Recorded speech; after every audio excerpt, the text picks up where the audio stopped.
had a dream, and then I turn on the lights and she's dead on the floor. How? I have blood all over me, and there's a bloody knife on the bed, and I think I did it. 이것은 침실 바닥에 피 묻은 칼이 침대 위에 놓여 있는 채로 아내의 시신을 발견한 남편의 충격적인 911 신고 전화 내용입니다. 이 살인 미스터리는 남편이 감기약 때문이라고 주장하면서 더욱 복잡해집니다. 이것은 냉혹한 살인자의 목소리일까요? 아니면 감기약을 조금 과다 복용한 불운한 남편일까요? 오늘은 사랑하고 아끼겠다고 맹세한 사람을 죽이게 된 한 남편의 심리를 깊이 탐구합니다. 하지만 먼저 아직 채널을 구독하지 않으셨다면 구독과 좋아요를 누르고 알림 버튼도 설정해주세요. 더 이상 지체하지 말고 시작합시다. 오늘 이야기는 노스캐롤라이나주의 수도인 롤리로 우리를 데려갑니다. 노스캐롤라이나주의 북동부 중앙 지역에 위치한 롤리는 미국에서 가장 빠르게 성장하는 도시 중 하나입니다. 아름다운 참나무로 둘러싸인 롤리는 역사와 전통이 완벽히 어우러진 도시입니다. 그러나 2017년 끔찍한 범죄가 도시를 충격에 빠뜨렸습니다. 2017년 9월 1일 새벽 1시경 롤리 경찰서의 911 신고 접수처는 28세 매튜 펠프스의 전화를 받았습니다. 그는 다소 몽롱한 상태로 들렸습니다. 그는 전화를 통해 꿈을 꾸는 동안 실수로 아내 로렌을 칼로 찔러 죽였다고 주장했습니다. 그는 갑자기 깨어났을 때 아내가 피 웅덩이에 쓰러져 있는 것을 발견했다고 말했습니다. I took more medicine than I should have. What medicine did you take?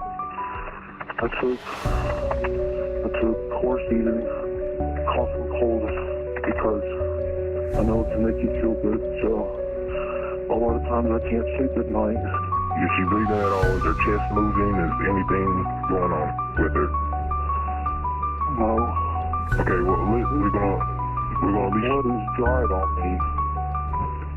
It's dried? The blood's not wet on me, the blood is dry. 전화 통화 중 얼마 지나지 않아 매튜는 자신의 이상한 행동에 대한 이유를 설명하며 살인 이유를 제시합니다. 롤리 경찰은 7분간의 통화가 끝난 직후 매튜의 롤리 소재 패터슨트 드라이브 자택에 도착했습니다. 매튜의 아내 로렌, 29세는 바닥에 움직이지 않은 채 누워 있었습니다. 피로 범벅된 칼은 침대 위에 있었고 감기약은 욕실 세면대에 놓여 있어 그의 주장에 근거를 제공했습니다. 로렌은 생명 반응이 전혀 없었지만 구급대원들은 그녀를 병원으로 이송했고 병원에서 사망 판정을 받았습니다. 형사들은 이것이 비극적인 사고인지 계획된 살인인지 혼란스러워했으나 매튜를 추가로 신문하기 위해 데려갔습니다. 로렌의 시신에 대한 부검 결과는 끔찍한 세부 사항을 드러냈습니다. 그녀의 몸은 123개의 자상 흔적이 발견되었습니다. 그중 44개는 얼굴 부위에, 나머지는 머리, 목, 팔에 있었습니다. 로렌의 죽음에 대해 책임이 누구에게 있는지는 분명했지만 형사들은 비극적인 사고와 계획된 살인이라는 이론 사이에서 갈등했습니다. 소셜미디어에 있는 수백 장의 사진은 이 부부가 함께 행복한 삶을 살고 있는 모습을 보여주었습니다. 매튜는 범죄 기록이 없었습니다. 겉으로 보기에 그들은 모든 것을 가진 행복한 커플이었습니다. 감기약 이론은 즉시 배제될 수 없었습니다. 실제로 감기약을 과다 복용할 경우 황홀감, 망상, 해리 현상을 유발하여 사람들이 이상한 행동을 하게 만들 수 있습니다. 이 살인의 미스터리를 풀기 위해 수사관들은 이 부부의 과거를 철저히 조사하기 시작했습니다. 로렌 애슐리 니콜 후겔마이어는 1988년 6월 9일 로스앤젤레스 카운티에서 태어났습니다. 가까운 신앙심이 깊은 가족에서 자란 로렌은 두 형제, 언니 베스와 여동생 브리아나와 함께 완벽한 어린 시절을 보냈습니다. 로렌은 항상 밝고 행복한 사람으로 알려져 있었습니다. 그녀는 성실하고 공부를 잘하는 사람으로 유명했습니다. 2007년 로렌은 노스캐롤라이나주의 스웨인 카운티 고등학교를 졸업했습니다. 이후 2011년 에팔레치아 주립대학교에서 경영학 학사 학위를 취득했습니다. 학업을 마친 후 그녀는 퀸타일즈에서 감사관으로 일했습니다. 또한 센트시 제품을 판매하는 자신의 사업을 시작했습니다. I have a pre-order list that I can sell 5 of these starting today. So today until the 31st, I have a special offer for 5 people if you want in on one of these. 그녀는 센트시에 대해 매우 열정적이었고 페이스북 페이지에는 그녀의 부업과 관련된 사진과 영상이 가득했습니다. 다른 센트시 판매자들과 함께 떠난 여행 사진도 포함되어 있었습니다. 이외에도 그녀는 호프 루서런 처치의 적극적인 회원이었으며 교회의 아동 및 청소년 사역의 일환으로 주일학교 교사로도 활동했습니다. 20대 중반의 그녀는 중학교 동창인 매튜 펠프스와 다시 연락을 시작했습니다.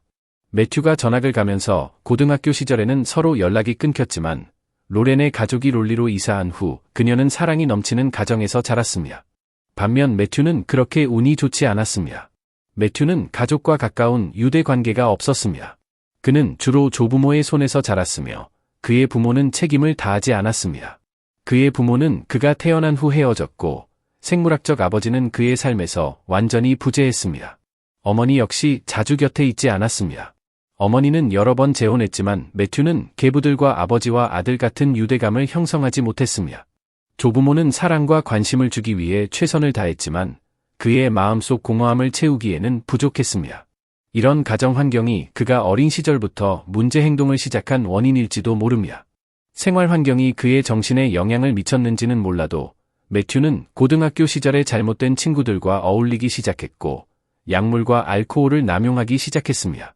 매튜와 그의 친구들은 코리시딘을 자주 복용한 것으로 알려졌습니다. 그는 지금 아내를 공격하기 전에 복용했다고 주장하는 바로 그 약입니다. 과다 복용한 코리시딘은 황홀감을 유발했으며 매튜와 그의 친구들은 이를 이용했습니다. 이 중독은 통제할 수 없을 정도로 심각해졌고 결국 조부모는 매튜를 공립고등학교에서 퇴학시키고 그의 삶을 올바르게 되돌리기 위해 기독교 사립학교로 전학시켰습니다. 이 선택은 매튜에게 긍정적인 영향을 주었습니다. 그는 학교 성적이 점차 좋아졌고 결국 졸업했습니다. 그 후 그는 켄터키 파인빌에 있는 클리어 크릭 베프티스트 바이벨 칼리지에 진학했고 2011년에 대학을 졸업하면서 고등학교 초기에 비해 크게 나아진 모습을 보였습니다. 매튜는 우연히 로렌의 사진을 발견하고 그들이 서로 알고 지냈다는 사실을 깨달았습니다. 잠시 망설인 끝에 그는 인스타그램을 통해 로렌에게 연락했습니다. 그는 로렌이 올린 모든 사진에 좋아요를 눌렀습니다. 둘은 연락을 주고받으며 가까워졌고 문자 메시지는 곧 밤늦게까지 이어지는 긴 전화 통화로 발전했습니다. 얼마 지나지 않아 매튜와 로렌은 서로에게 깊이 빠졌습니다. 당시 매튜는 여전히 켄터키에 살고 있었기 때문에 둘은 장거리 연애를 시작했습니다. 수백 마일 떨어져 살고 있음에도 불구하고 두 사람의 관계는 빠르게 진전되었습니다. 얼마 지나지 않아 매튜는 로렌을 만나기 위해 롤리를 방문했습니다. 결국 그는 로렌과 함께하기 위해 노스캐롤라이나로 이사했습니다. 로렌은 가족과 가까운 관계를 유지했기 때문에 매튜를 가족들에게 소개하는 것이 매우 기뻤습니다. 로렌의 가족 대부분은 그녀의 선택을 신뢰하며 매튜를 반갑게 맞이했습니다. 그들은 매튜를 친절하고 예에 바르며 진심으로 그녀를 아끼는 남자로 보았습니다. 로렌의 어머니 로리는 매튜가 그녀의 딸에게 딱 맞는 사람이라고 생각했습니다. 하지만 로렌의 아버지 데일은 이 관계에 대해 의구심을 품었습니다. 그저 딸을 향한 아버지의 보호 본능 때문이었을 수도 있고 아니면 단순한 직감이었을 수도 있습니다. 하지만 데일이 보기에는 매튜가 너무 서두르는 것 같았고 로렌에게 무언가를 숨기고 있는 것처럼 보였습니다. 그럼에도 불구하고 데일은 딸이 행복해 보였기 때문에 자신의 감정을 억누르기로 했습니다. 시간이 지나면서 매튜는 가족의 일원이 되었습니다. 그러나 데일의 의심은 로렌 가족이 게임의 밤을 위해 방문했을 때 매튜가 저녁 식사 자리에서 폭탄 발언을 하며 현실화되기 시작했습니다. 매튜는 로렌과 만나기 전에 결혼에 실패한 적이 있다고 고백했지만 그 외의 세부 사항은 밝히기를 거부했습니다. 이러한 사실은 매튜의 정직성과 의도를 의심하게 했습니다. 그는 젊은 나이에 이미 이혼을 경험했을 뿐만 아니라 새로운 관계에서 몇 달 동안 이 사실을 숨겼기 때문입니다. 그리고 말뿐만 아니라 그의 몸짓 언어도 로렌의 가족에게는 수상하게 보였습니다. 그럼에도 불구하고 로렌은 그를 온 마음으로 사랑했으며 그의 행동을 전혀 개의치 않았기에 가족은 그들의 관계가 다음 단계로 진전할 때 지지를 보냈습니다. 이 커플은 2015년에 약혼하게 되었습니다. 약혼 파티는 가족과 친구들에게 독특하고 특별한 행사로 기억되었습니다. 그러나 매튜의 어머니는 가족들로부터 문제가 있는 사람으로 묘사되었으며 로렌을 좋아하지 않았습니다. 그녀는 심지어 결혼식에서 흰 드레스를 입고 자신의 감정을 드러내려고까지 했습니다. 하지만 결혼식은 별다른 문제 없이 진행되었고 커플은 다음 해에 결혼 서약을 맺었습니다. 둘은 스타워즈 팬으로 알려져 결혼식에 스타워즈 테마를 도입했습니다. 새로운 여정을 시작하며 로렌과 매튜는 마치 세상을 가진 듯 행복해 보였습니다. 로렌에게 결혼 생활은 꿈이 이루어진 것 같았습니다. 그녀는 자신만의 집, 열정을 쏟을 직장, 그리고 항상 그녀를 웃게 만드는 남편이 있었습니다. 그러나 결혼 후 몇 달 만에 매튜가 본색을 드러내기 시작하면서 꿈꿔왔던 결혼 생활은 점차 추악한 현실로 변하기 시작했습니다. 매튜는 직장을 구하는 데 어려움을 겪었고 취직하더라도 이유 없이 금방 일을 그만두곤 했습니다. 게다가 그는 대부분의 시간을 비디오 게임을 하며 보내며 로렌이 여러 직업을 병행하며 생계를 유지해야 했습니다. 로렌의 가족은 그녀가 자주 고민을 털어놓았다고 하며 이로 인해 재정적인 부담이 커졌다고 말했습니다. 하지만 로렌에게 재정적 압박을 준 건 매튜의 지출 습관만이 아니었습니다. 매튜는 고급 전자기기와 게임 장비에 과도하게 돈을 썼습니다. 로렌은 돈을 아끼려고 했었지만 매튜는 비디오 게임을 위해 아이튠즈와 엑스박스 구독에 $1200를 썼습니다. 심지어 로렌이 그의 낭비적인 생활 방식을 거부할 때는 그녀의 지갑에서 돈을 훔치기까지 했습니다. 결혼 전 로렌의 은행 계좌에는 약 $10,000가 있었지만 그녀가 사망할 당시 잔액은 겨우 $1,000로 줄어들었습니다. 재정적인 문제 외에도 관계에는 다른 문제가 있었습니다. 결혼 후 6개월 만에 매튜와 함께 그의 가족집을 방문했을 때 매튜의 어머니는 로렌에게 냉담하게 대했고 매튜와 로렌은 계속해서 싸웠습니다. 그녀는 그 집에서 아웃사이더처럼 느꼈습니다. 자연스럽게 대부분의 싸움 이유는 매튜의 돈 씀씀이에 관한 것이었습니다. 이로 인해 그들은 함께 하고 싶어 했던 일을 추구하지 못했습니다. 커플은 스타워즈의 열렬한 팬이었으며 디즈니월드 여행을 위해 돈을 모으려고 했습니다. 하지만 매튜는 저축한 돈을 자신의 이기적인 습관에 사용해 두 사람이 경제적으로 나아질 기회를 없앴습니다. 또한 로렌은 매튜가 이웃과 외도했을 가능성을 의심했습니다. 매튜는 그 이웃과 자주 시간을 보냈습니다. 한 번은 로렌이 저녁을 준비하며 언니 베스와 통화하던 중이었습니다. 매튜는 퇴근 후 이웃과 시간을 보내러 나갔고 로렌에게 문자로 이웃과 너무 재미있어서 저녁은 혼자 먹으라는 메시지를 남겼습니다. 매튜는 이웃과 많은 시간을 보냈지만 로렌에게는 매우 집착했습니다. 교회에 있는 한 남자가 로렌에게 호감을 보인다고 생각하며 다툼을 벌이는 경우도 여러 번 있었습니다. 매튜는 로렌을 신뢰하지 않았고 이는 둘 사이의 거리를 더욱 벌리게 했습니다. 매튜는 자신의 불신을 변호하며 전 아내가 선교 여행 중 만난 다른 남자와 떠났던 이야기를 들려주었습니다. 이런 이유에도 불구하고 이러한 변명은 아무것도 해결하지 못했고 그들의 관계는 점점 나락으로 빠져들었습니다. 로렌은 결혼한 지 1년도 되지 않아 그녀를 통제하려 드는 남편과 헤어지고 싶다는 마음을 여러 차례 사랑하는 이들에게 털어놓았습니다. 그러나 그녀는 자신의 종교적 신념 때문에 이 결혼을 유지하고자 굳게 마음먹고 이혼은 최후의 수단으로 미뤄두려고 했습니다. 모든 문제에도 불구하고 로렌은 세상의 완벽한 결혼 생활을 보여주려고 노력했습니다. 모든 소셜미디어 플랫폼에 그들은 서로 사랑하는 모습을 담은 사진과 영상, 그리고 달콤한 캡션을 계속 올렸습니다. 하지만 이는 문 뒤에서 벌어지는 실제 상황과는 극명히 대조적이었습니다. 결국 매튜는 그들의 결혼을 유지하기 위해 교회의 목사가 되기로 결심하고 다시 대학에 가기로 했습니다. 그러나 로렌은 그의 이런 노력에 크게 감동하지 않았습니다. 사실 그의 이기적이고 미성숙한 행동에 지친 로렌은 마침내 매튜를 떠나려고 결심했습니다. 그러나 그녀는 그 결정을 실행에 옮길 기회를 영영 얻지 못했습니다. 그 대신 그녀는 남편에게 결혼 침대에서 끔찍하게 살해당하고 말았습니다. 이 모든 과거가 드러나면서 사건의 퍼즐 조각들을 맞추는 데는 오래 걸리지 않았습니다. 모두가 범죄 현장이 너무나 조작된 것처럼 보인다는 데 의견을 모았습니다. 칼과 기침약이 특정한 위치에 완벽히 놓여 있었을 뿐만 아니라 매튜는 신발과 셔츠에 몇 방울의 피를 제외하고는 거의 피가 묻지 않았습니다. 이것은 누군가를 123번이나 찌른 사람과는 일치하지 않았습니다. 그는 자신을 깨끗이 씻으려고 시도한 것처럼 보였습니다. 이는 그의 환각 상태였다는 주장과 모순됩니다. 아파트 곳곳에서 루미놀 테스트를 한 결과 혈흔이 여기저기 남아 있었으며 이는 경찰이 도착하기 전에 청소된 것으로 밝혀졌습니다.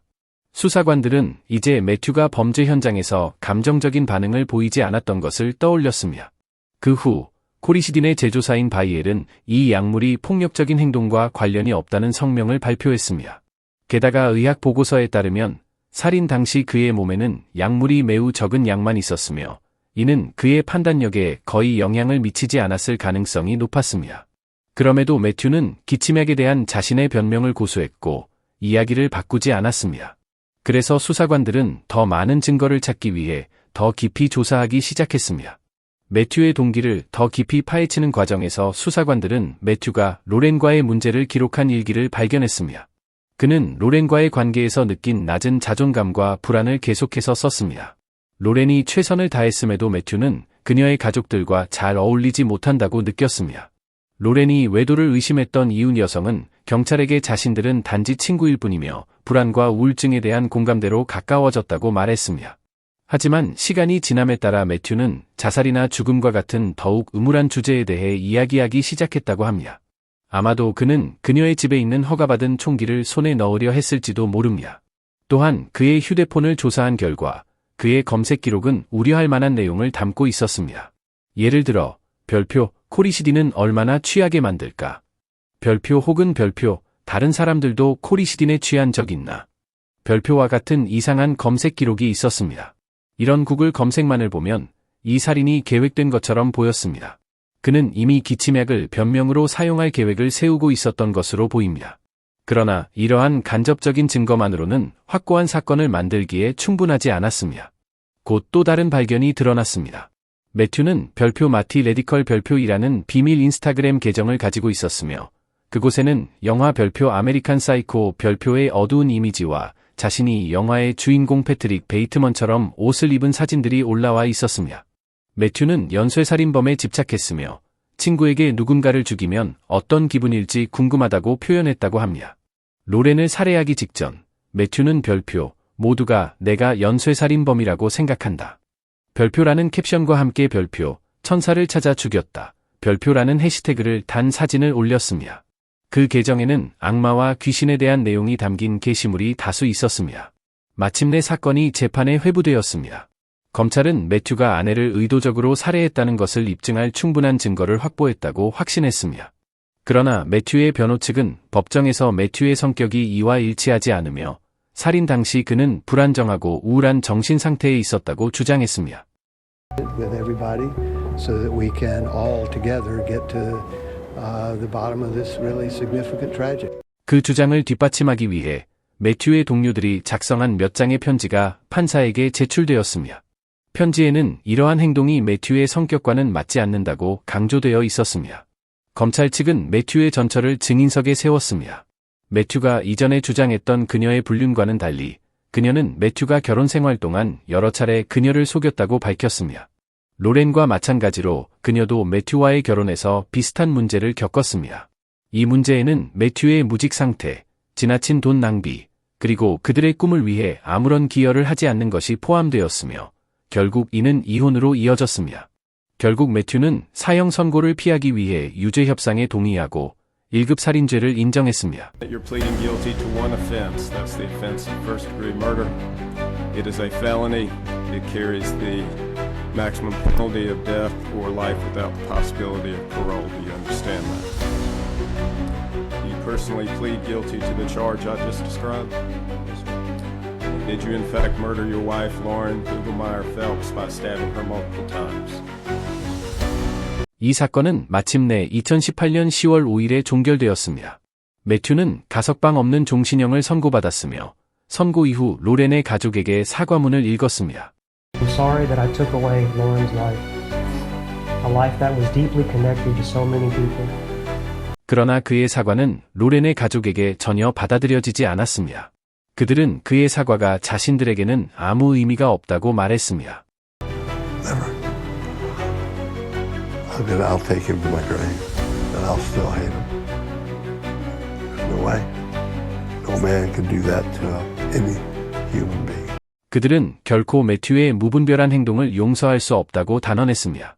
그들은 성명을 통해 이렇게 전했습니다. 그는 우리의 친절과 관대함을 이용해 우리 모두를 함정에 빠뜨리고 있었습니다. 우리는 단 한 번도 로렌이 위험에 처해 있다고 생각하지 않았습니다. 오늘날까지 로렌의 가족은 관계가 악화되었을 때 개입하지 못한 것에 대한 죄책감을 느낍니다. 그들은 사랑하는 로렌과 같은 사람들을 돕기 위해 로렌의 빛, 로런즈 라이트이라는 단체를 설립했습니다. 이 단체는 학대적인 관계와 가정폭력에 대한 인식을 높이는데 중점을 두고 있습니다. 여러분은 매튜가 아내를 살해할 계획을 치밀하게 세웠다고 생각하나요? 혹은 기침약이 그를 그렇게 만들었다는 그의 주장에 타당성이 있을 수 있다고 생각하나요? 여러분의 의견을 아래 댓글란에 남겨주세요. 좋아요, 댓글, 공유, 그리고 구독하는 것도 잊지 마세요.